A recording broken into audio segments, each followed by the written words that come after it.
What's the most awkward situation you've ever been in? A few years ago, I went to a friend's wedding. Beautiful venue, great food, everything was perfect. I was sitting at a table with some people I didn't really know, just making small talk, when this older woman next to me leans over and says, "So how do you know the bride?" I smiled and said, "Oh, I actually know the groom. We went to college together." Her face dropped. The woman stared at me for a second, then asked, "You mean my son?" I choked on my drink. I had just been casually chatting with the groom's mom, and I had no idea. But it gets worse. I tried to recover, so I said something like, "Oh wow, I didn't realize you were his mom. He's such a great guy." She gave me this tight-lipped smile and said, yes, I suppose he is." At this point, I knew something was off, but I had no idea what. I just awkwardly laughed and went back to my food, desperately hoping the conversation was over. Then about 15 minutes later, the actual disaster happened.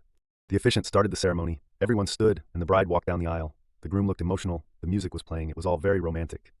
And then right as the officiant asked, "Does anyone object?" the groom's mom, the woman sitting right next to me, loudly scoffed. Not a word, not an objection, just an aggressive, disapproving scoff that everyone heard. I felt myself shrink into my chair.